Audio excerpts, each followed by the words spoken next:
আমি Sikdar, chief commander, ৭১-এর চেতনায় ২৪-এর guerrilla বাহিনী। ২ মাস বসে এই বাহিনীটি সারা বাংলাদেশ জুড়ে তৈরি করেছি। আমার এই বাহিনীর সদস্য রয়েছে ইউনিয়ন, উপজেলা, জেলা, মহানগর, বিভিন্ন সরকারি সেক্টরে। যমুনাতেও আমার গেরিলা বাহিনীর সদস্য রয়েছে। আমি কোনো দল করি না, তবে ৭১-এর চেতনায় বিশ্বাসী। জঙ্গি, রাজাকার, সমন্বয়ক ও ৭১-এর বিপক্ষের যত শক্তি আছে কাউকেই বাংলাদেশের মাটি। ওয়ার্ল্ড টেরোরিজমে যদি কোথাও জামাতের যোগ পাওয়া যায় তাহলে কিন্তু জামাতকে নিষিদ্ধ ঘোষণা করার পথে হাঁটবে।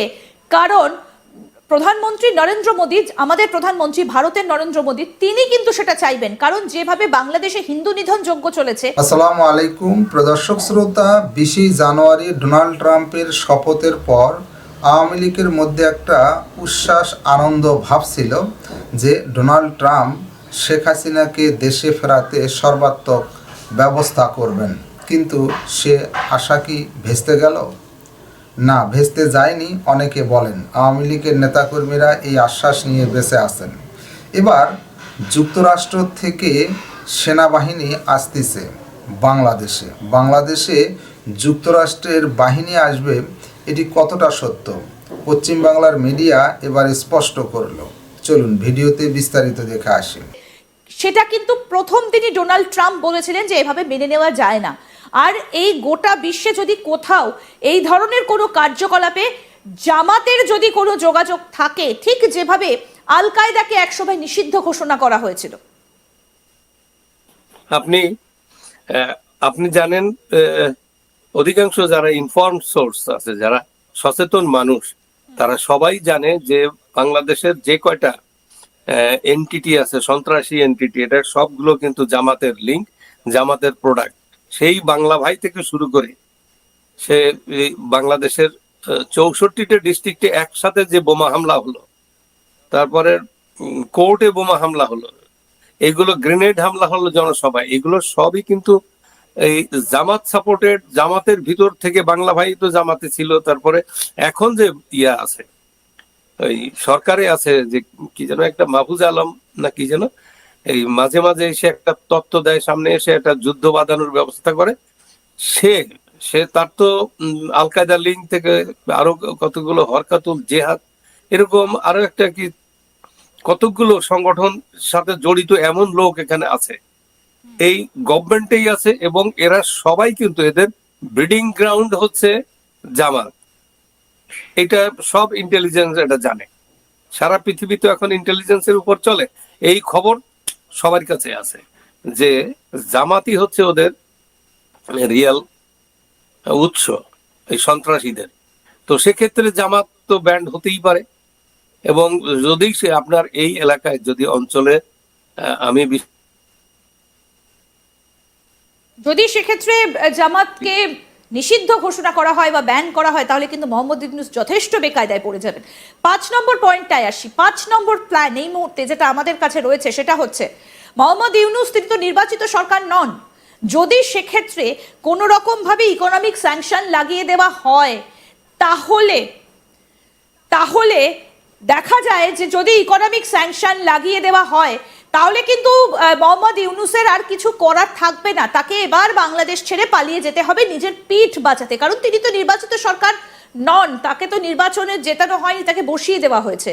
কিন্তু যদি অর্থনৈতিক বিভিন্ন দিকে যদি ইকোনমিক স্যাংশন একটা লাগিয়ে দেওয়া হয় তাহলে তার আর কিছু করার থাকবে না, হাতে তো টাকাই আসবে না। একদম এটা যেমন ওই যে স্টুপিড পিপল আছে যারা যে ডালে বসে ওই ডালেই কাটতে থাকে, সে ঠিক অনুরূপ ভাবে সে কাজ করছে এতদিন এই ৫ মাসে। তাকে যে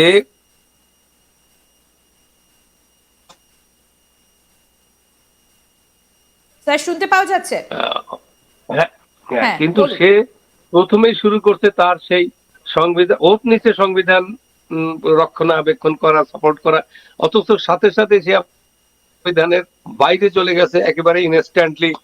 সে গিয়ে সংবিধান বিরোধী প্রত্যেকটা কাজ, তার যেখানে যারা আছে সবগুলো সংবিধান বিরোধী কাজ শুরু করছে। তো এখন তার সারা পৃথিবীর কাছে এটা একদম পরিষ্কার যে সে একদম অবৈধ, এবং যাদের দ্বারা যে শক্তির দ্বারা, যে সাংবিধানিক ইয়ার দ্বারা সে এখানে আপাতত দায়িত্বটা পেয়েছে, কিন্তু সেই দায়িত্ব থেকে সে কিন্তু যারা তাকে বসিয়েছে, যেমন সেনাবাহিনী, যেমন প্রেসিডেন্ট, এদের কারোর সাথে কিন্তু তার সেই সম্পর্ক, ভালো সম্পর্ক দেখা যাচ্ছে না।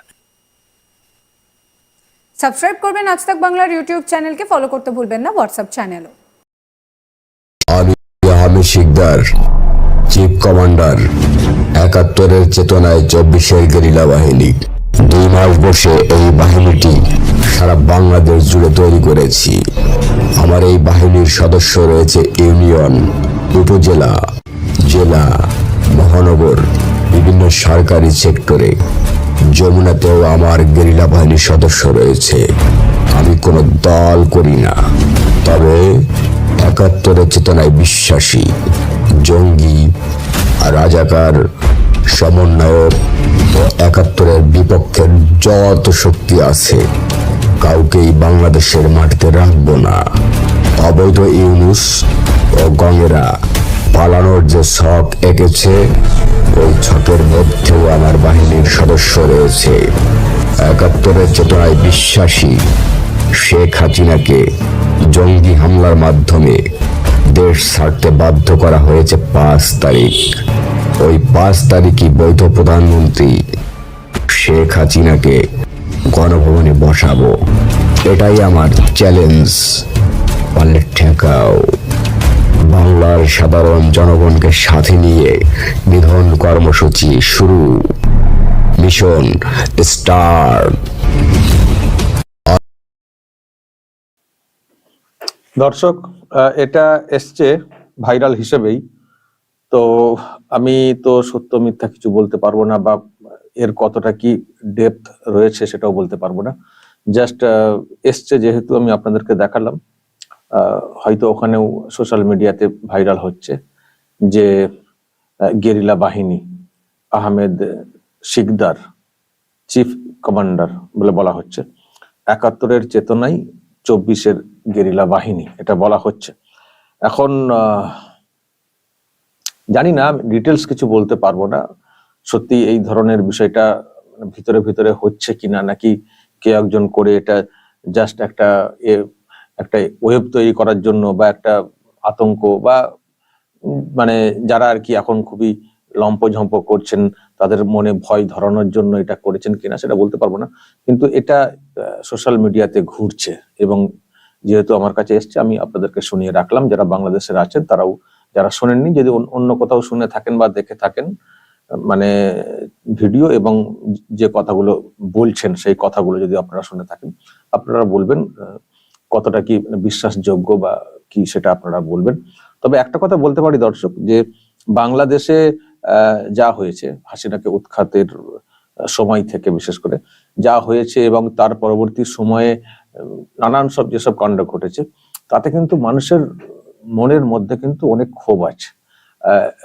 আমি গতকালকে একটা ভিডিও আপনাদেরকে দেখিয়েছি, মানে প্রবাসে থেকে এক মহিলা আপু, তিনি একটা ভিডিও করে ছেড়েছেন যে সমন্বয়করা তারা নাকি দেশ থেকে পালানোর চেষ্টা করছেন, বা যে কোনো সময় যাতে পালিয়ে যেতে পারি তার ব্যবস্থা করে রাখছেন। তো সেটাতে উনি বলেছেন যে আসুন আসুন, সবাইকে দাওয়াত দিচ্ছি, বা মানে বিদেশে চলে এলেই যে আপনারা সব মানে বেঁচে যাবেন তা না, ইউরোপে যান, বা মানে উনি ইউরোপ থেকে বলেছেন যে ইউরোপে আসেন বা আমেরিকা যান, যেথায় যাবেন প্রবাসীরা রয়েছেন। বাংলাদেশিরা যেটা করতে পারেননি, আমরা প্রবাসীরা সেটা করে দেখিয়ে দেবো। আসুন আসুন, দাওয়াত দিয়ে রাখলাম। সমন্বয়করা যারা আসতে চাইছেন দেশ ছেড়ে বা আগামী দিনে আসবেন, স্বাগত। আসুন, যা করেছেন বাংলাদেশের জন্য আপনাদের কোনো ক্ষমা নেই, এটাই কার্যত বলার চেষ্টা করেছেন সেই আপু।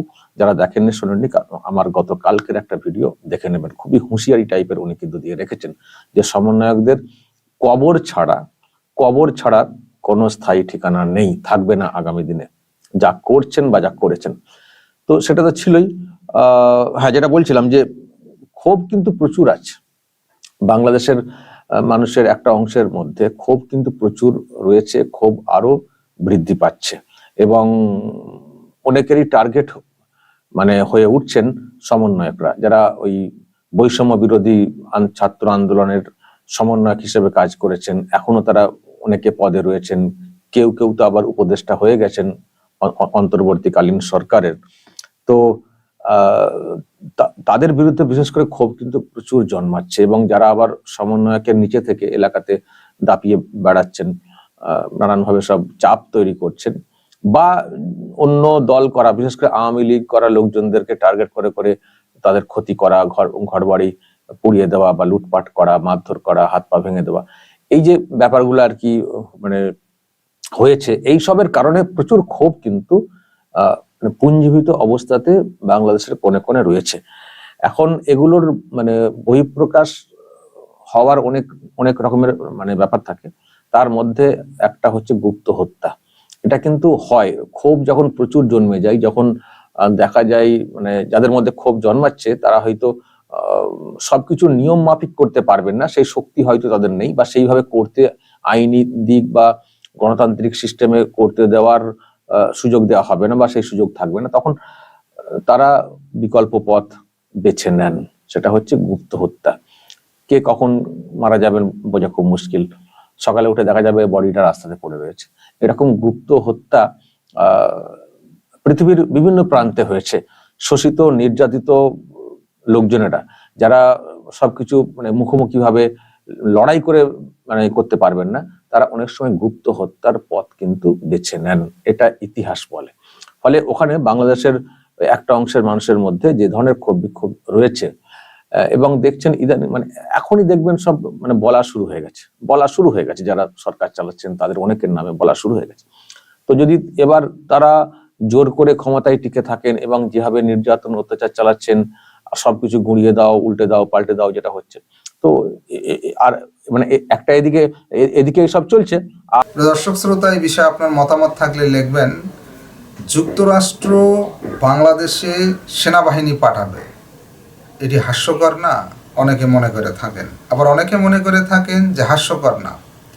বাংলাদেশে হিন্দুদের উপর নিপীড়ন নির্যাতন হচ্ছে, পশ্চিম বাংলার মিডিয়া যেভাবে মিথ্যা তথ্য ছড়াচ্ছে, এই তথ্যগুলো ডোনাল্ড ট্রাম্পের কাছে পৌঁছে যাবে এবং বাংলাদেশে একটা স্থিতিশীল পরিবেশ নিয়ে আসার জন্যে ইহা করতে পারেন।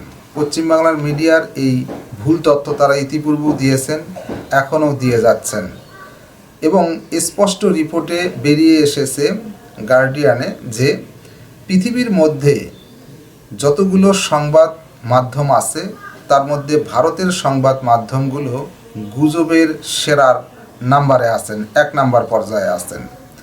ভারতের এই গুজব মিডিয়াগুলো সত্য নিউজ প্রচার করুক এই জন্যে বিভিন্ন আলটিমেটাম দেওয়ার পরও তারা মিথ্যা নিউজ ছড়াচ্ছে। এ বিষয়ে আপনার মন্তব্য থাকলে লিখবেন। আজকে এই পর্যন্তই, আল্লাহ হাফেজ।